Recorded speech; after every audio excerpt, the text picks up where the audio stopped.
Countdown for a blast-off. X minus 5, minus 4, minus 3, minus 2, X minus 1. Fire.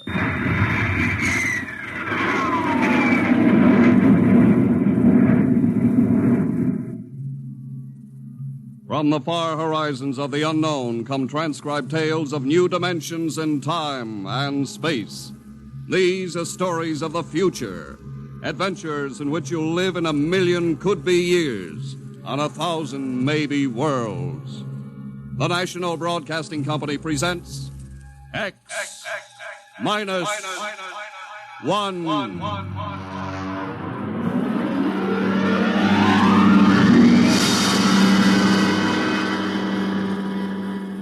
If you wanted to take over our world with a minimum amount of resistance and trouble, how would you go about it?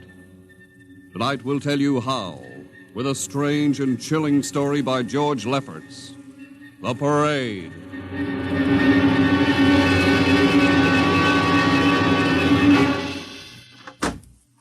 You are Mr. Sid Ryan. The same. My name is Luchar. I am a Martian. Pleased to meet you, Mr. What was that again? A Martian? As in Orson Welles? Precisely. I'm a Rotarian myself. Sit down. Thank you. Now that we've had our little joke, Mr. Luchar, what can Publicity Associates do for you? I am interested in obtaining publicity. It has been my observation that advertising and publicity are the very backbone of earthly civilization. Spoken like a true Martian, Mr. Luchar. Now, if you'll tell me the name of the client. The client, of course, will be the Martians. You don't give up, do you? Give up? The gag, I mean. Oliver. Yes, Mr. Ryan? This is Mr. Luchar. Oh, how do you Mr. do? Luchar claims to be a Martian. Take him outside, will you, Oliver? I am happy to see, Mr. Ryan, that my telling you I am a Martian has approximately the effect I guessed it would. I believe we can do business. I have here cash retainer of $5,000. Oliver, take a look at that wad of lettuce. It's the real stuff, Mr. Ryan. And my client is prepared to spend many times that amount. Sit down, Mr. Luchar. Oliver, get the client a cigar, the 50-cent box. Yes, sir. Thank you. Well, now, what can I do for you, sir? I wish you to manage a publicity campaign. A very large and important campaign. Is the product established, or is it something brand new? Something quite new. Now, what would you judge the most effective type of campaign? Well, if the client has a lot of dough to throw around, a suspense campaign is best. First, you place ads in the paper saying, "Watch this space."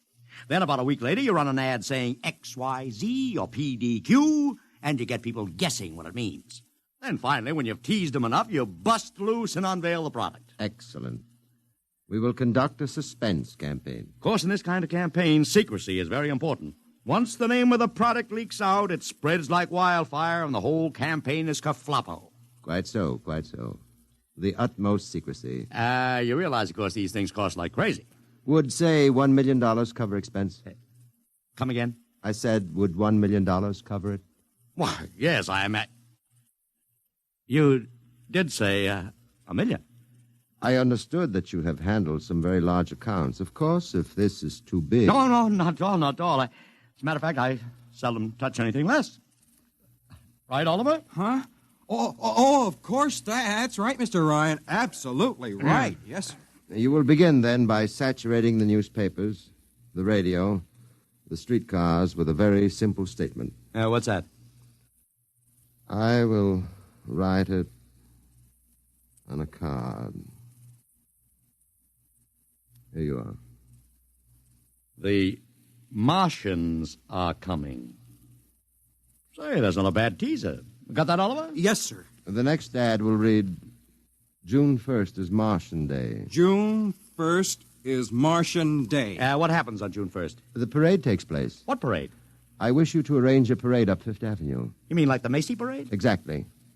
Except that the theme will be the world of tomorrow, the Martian world. My client would like it to be a gay affair. Balloons, clowns, pennants, pretty drum majorettes. Say, that sounds terrific. I might be able to interest the department stores in a tie-in. Fine. The parade will climax the campaign. On June 1st, the product will be unveiled. Good enough. By the way, Mr. Luchar, just what is the product? What are we selling? Oh, no, Mr. Ryan. Secrecy, remember? Yeah, but after all... Mr. Ryan, all will be revealed to you in good time. For the moment, let us say that we are selling a concept. A concept? The concept of invasion from Mars.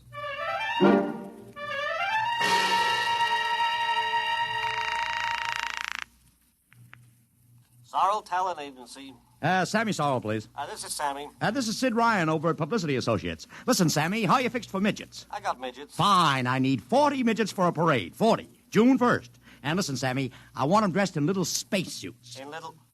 You know, like men from Mars. Mars. Okay? And I want some movie extras, maybe 50 of them. 50. Also rigged up like men from Mars. Make them look gruesome. Got that? Gruesome. Also, I need some horses with pretty girls on top of them.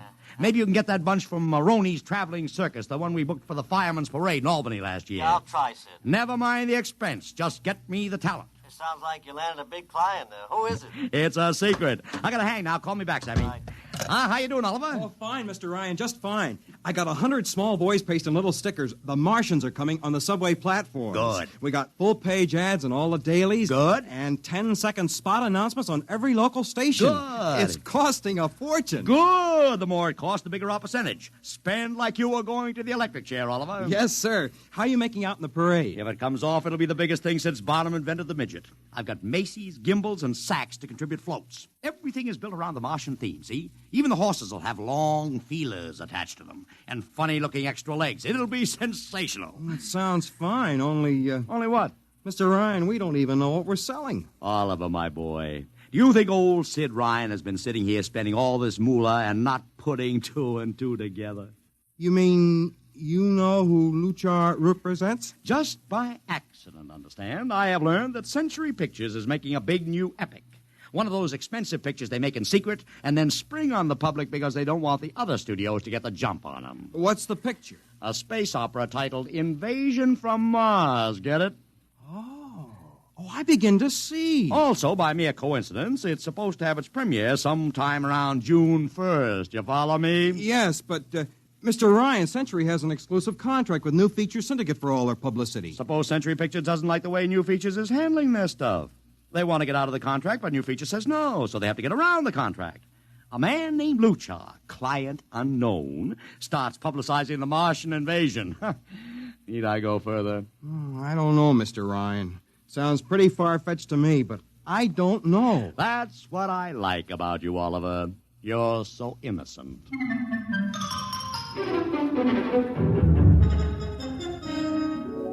Let me talk to Commissioner Patrick, please. Sid Ryan. Hello. Commish, Sid Ryan. Oh. How are you, Ryan? Fine. What is it this time? You want to drop a man off the Empire State Building into a teacup full of water? The answer is no. Also, we're not arresting any fan dancers. You know I don't handle fan dances. I want a permit for a parade. June 1st, 5th Avenue. It's a Sunday. There's no traffic. Now, look, Ryan, Macy's gets a permit. Gimbals gets a permit. The American Legion gets a permit. The Sons of Erin march every time Morton Downey sings the Wearing of the Green. Oh, don't give me a hard time, Patrick. This is too big. I have the 5th Avenue Merchants Association behind me. Okay, Ryan. Fill out the forms. I'll pass them along to the license commissioner. That's my boy. By the way, what's the occasion for this parade? Oh, don't you read the papers, Patrick? June 1st is Martian Day.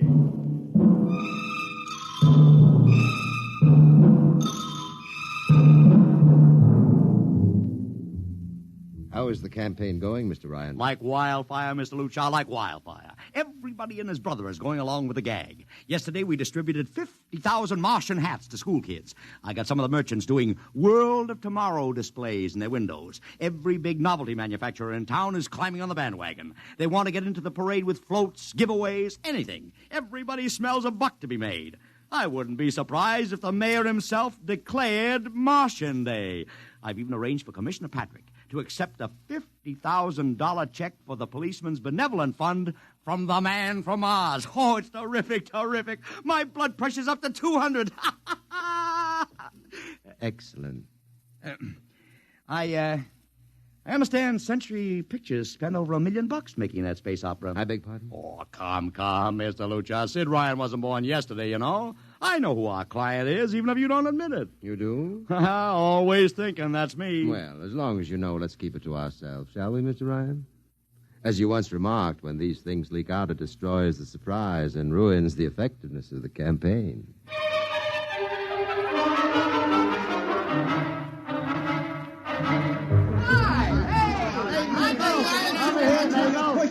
Ladies and gentlemen, this is Ken Daly speaking to you from our portable transmitter atop the reviewing stand for the much-heralded Martian Parade on Fifth Avenue. It's a beautiful sunlit day here in New York, a perfect day for a parade, and the streets are packed with thousands of spectators all eager to find out what this is all about. There's an air of shrill expectancy. Some of the kids and their parents have been camped on the curbstone since early this morning to be sure of ringside seats when the so-called Martians pass by. I've just had word from Sol Brown up at Central Park Mall that the Martians have landed from big pink balloons. And now, while we're waiting for the arrival of the parade, we brought some people up to our microphone to tell you their reactions to this most spectacular of all publicity stunts.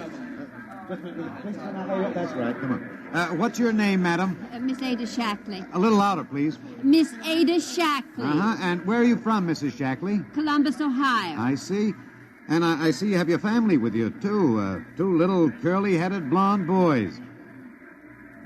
Are you in New York on vacation? We came for the Shriners Convention with their daddy. What do you think of Martian Day, Mrs. Shackley? Well, it all seems very strange to me, but the boys have been pestering me to watch it, so we've been standing here 2 hours. I can't make head or tail of it. Well, neither can a lot of other people, Mrs. Shackley. But judging by the thousands here today, there's a lot of curiosity. Curiosity killed the cat, folks say. Well, let's hope not. Thank you, Mrs. Shackley. Mr. Ryan's here. Ryan, right. And this is Mr. Sid Ryan, ladies and gentlemen, the publicity man who's the brains behind the Martian Day stunt. Hello, Sid. Good morning, Kenneth. Easy, not so close to the mic. Oh, sorry. Hey, Sid, you've certainly lifted the lid this time. Looks like it, doesn't it? Sid, there's been a great deal of speculation as to exactly what all this is leading up to. I've heard some folks say it's a big war bond drive. Others think it's just to stimulate local business.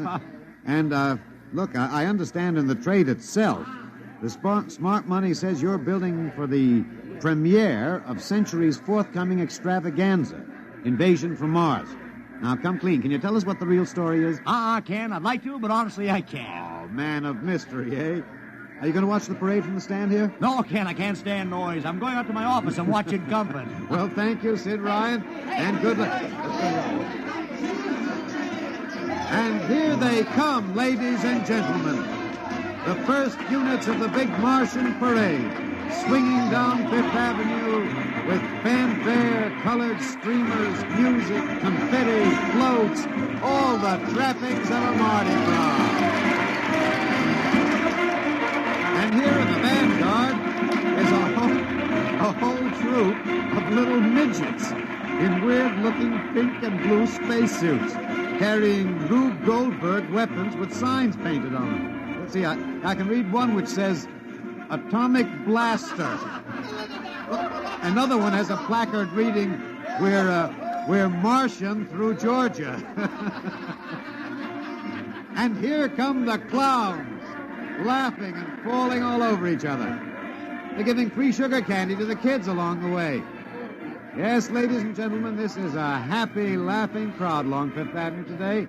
A true reflection of the great sense of humor and good nature that makes America the place it is.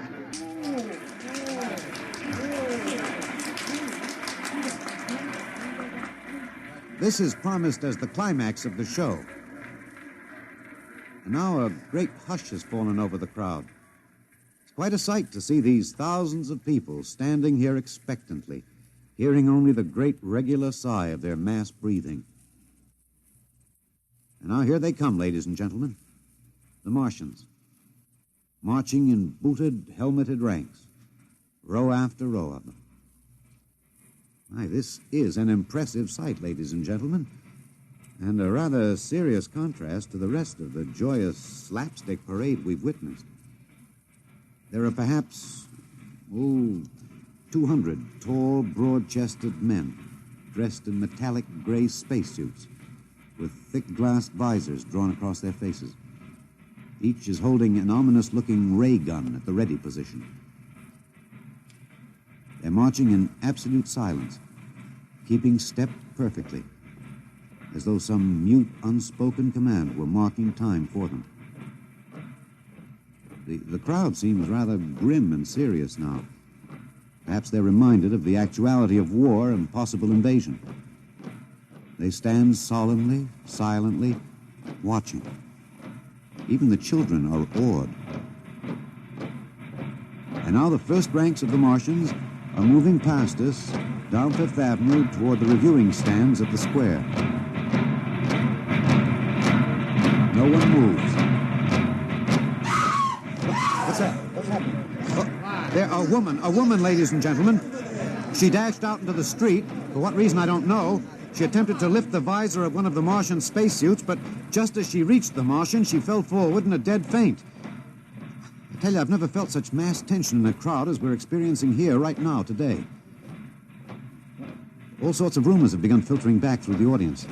There are excited whispers of she's dead, she fainted, and now an undercurrent of, what? They're really Martians. This is an example of how a single incident can precipitate mass hysteria, ladies and gentlemen. I tell you, it's a mighty reassuring sight to see the blue uniforms of New York's finest spaced every 10 feet or so along the avenue. Somehow, I can't explain it, this incident has begun to work on what was a moment ago a happy, carefree crowd, and the complexion is changing.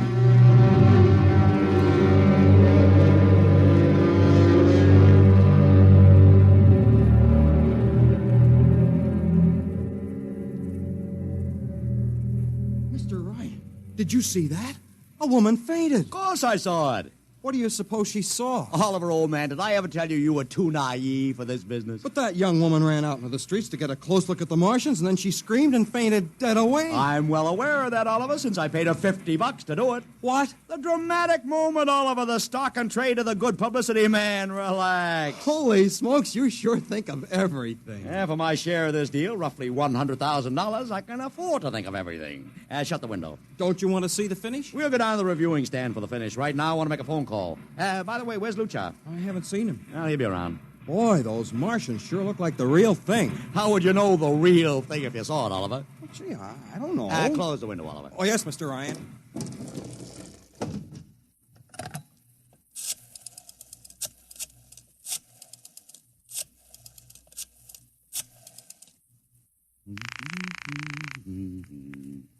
Sorrow's Talent Agency. Sammy, this is Sid Ryan. Say, listen, Sid, I was going to call you. I'm awful sorry about those Martians. What do you mean, sorry? They're terrific. No, don't joke, Sid. I mean it. Well, I mean it, too. They're great, great. Are you in the bag? Never felt better. You mean it, don't you? Of course I mean it. What is this? There are Martians in the parade? About 150. Of course, I only ordered 50, but Sid, under the circumstances... Sid. Well, what is it? Sid, don't you know? I couldn't get you a single movie extra. There's a studio strike in New York. I was going to call you, but I figured... Hey, wait a minute. Where'd these guys come from if you didn't hire them? I don't know. Maybe Oliver... Oh, hold on. Oliver? Yes, Mr. Ryan? Did you hire those Martians? No, sir, Sammy, this is on the level, isn't it? Honest, Sid, Okay, Sammy, I'll call you back. What's the matter, Mr. Ryan? I don't know. I just don't know. I've got to locate Lucha. What's Century Pictures number? Mr. Ryan, this is Sunday. Oh, yeah. Well, get me their publicity director, Marty Sanford, at home. Oh, yes, sir. Yeah.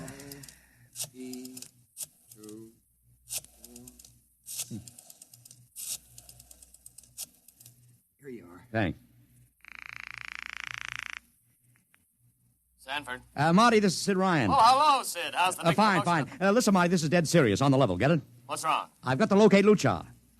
Lou who? Lucha, come on now, Marty. This is life and death. The guy you sent over to hire me for the invasion picture. Invasion picture? Invasion from Mars, the space opera. Are you batty? Marty. That picture was shelved last month. What? Sure, back in the can. Too expensive and too fantastic. The big shots decided you can't sell a Martian invasion to the American public. And I never heard of a guy named Lou... Mother heaven. What is it, Mr. Ryan? You look terrible.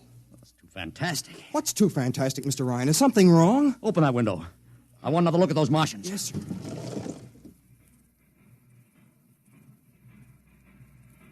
Look at them. Oliver, you were in the Army. Could 150 movie extras learn to march like that in, say, 24 hours? Not in 24 days, Mr. Ryan. Not a second's hesitation. Not one other step. Look at the way they carry those ray guns at the ready. The only other time I've seen troops march like that was in a film of the Nazi stormtroops marching through the streets of Paris. See those chests on them? That's pride. Sheer, arrogant pride. Look at those chins. That's contempt. Nobody could act like that. Mr. Ryan! Oliver, get down there. Find that woman who fainted. Her name's Gloria Montex. Get her up here. Make it fast.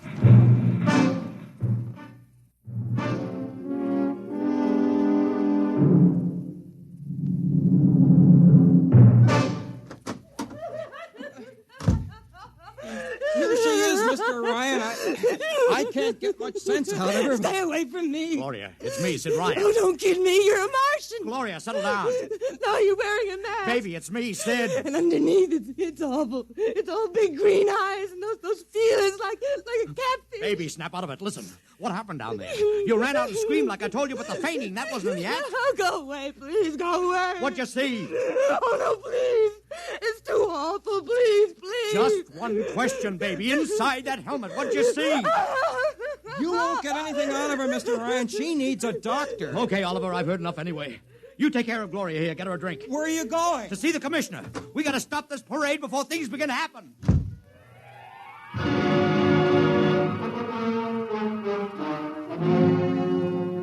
Okay, Ryan, what's the beef? Listen, Patrick, I don't know what it is, see, but something's wrong. You gotta stop that parade. I suppose you'd like the riot squad. That would get you a front-page spread on every paper in town.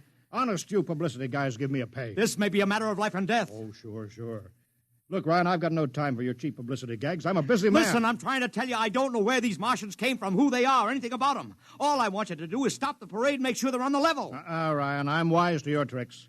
Now, if you let the sergeant show you out... You won't do it, huh? An honest citizen appeals for protection and you refuse it. I most emphatically do. Now beat it. All right, Patrick. I'll go right to the mayor's office. I'll have you busted flatter than a fried egg. Go ahead. I'm sure His Honor will be glad to toss you out on that phony nickel-plated skull of yours.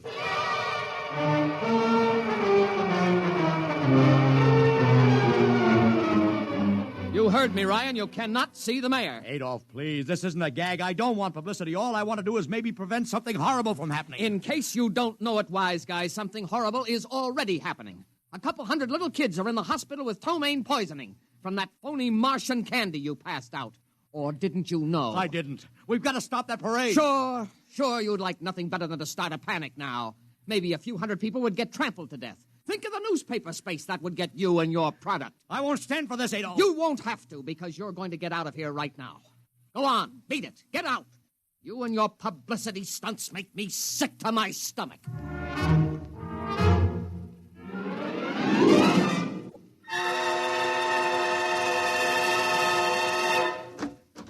Oliver! Oliver, where are you? Oliver! Oliver! It is useless What? to scream at him, Mr. Ryan. Your friend is quite dead. Lucha. He wanted to run to the police with some story about a Martian invasion. I found it necessary to restrain him. Restrain him, you stinking murderer. Now, Mr. Ryan, collect yourself. After all our planning, it wouldn't do to have everything spoiled, now would it? Lucha, start talking and talk fast, because when you get through, I'm going to take you apart piece by piece. What's this all about? But surely you know, Mr. Ryan, after all, you've been publicizing it for months. Listen, you... Please, do not interrupt. You see, before colonizing your planet, we Martians sent advanced scouts to study your habits, your weaknesses. We found that the people on Earth are predominantly conditioned by advertising and publicity, and so we conceived the idea of treating our entire invasion as a vast publicity stunt. Clever, huh? After all, Mr. Ryan, who would suspect an invader who advertised his invasion in the newspaper, invited the public to his surprise attack, and spent millions publicizing his plans? Holy jumping catfish. You've done very well. Then There was no product. Ah, but there is a product. The product is death. What are you trying to do, Lucha? We Martians are a humane people, Mr. Ryan. We do not like to destroy thousands where a few hundreds would suffice. In exactly 2 minutes, our troops will treat the world to a spectacle of death, which will bring the rest of your planet to its knees in horror. Nations will clamor to surrender. Perhaps, Mr. Lucha, but not if I can help it.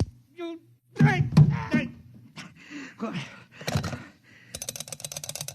Yes, please. Operator, this is Mr. Ryan. Get me the field telephone on the reviewing stand of the Martian Day Parade. Hurry. Anyone in particular? Just hurry. Reviewing stand, Sergeant Cassidy. Get me Commissioner Patrick. Hello. Hello. You'll have to talk louder. I want Commissioner Patrick. Oh. Patrick! Wait a minute. Things are quieting down. Now, what was it you wanted? This is Ryan. I have to talk to the commissioner. It's a matter of life and death. I'm sorry, you can't talk to him now. The chief Martian is presenting the PBA check to him. The Martians are going to fire a salute. Listen, you got to stop him. What? Stop him! I'm sorry, Mr. Ryan. You idiot! The works is going...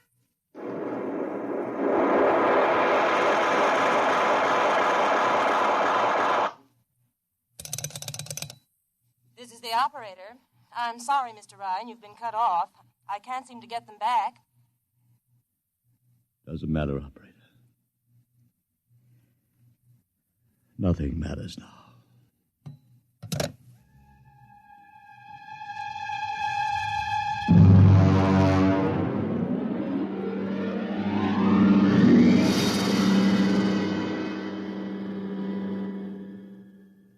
Tonight, X-1 has brought you The Parade, an original story written by George Lefferts.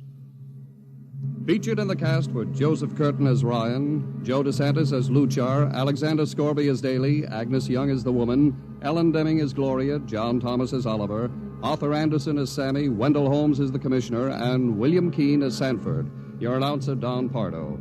X-1 was directed by Fred Way and is a transcribed NBC Radio Network production.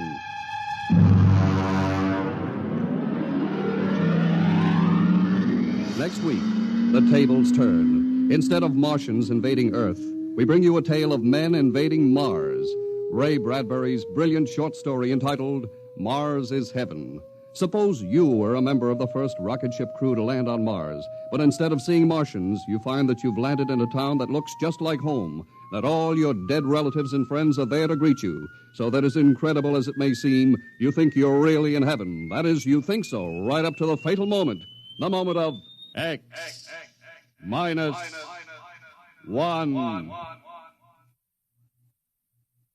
Join the Abbotts on another baffling mystery tonight over most NBC radio stations.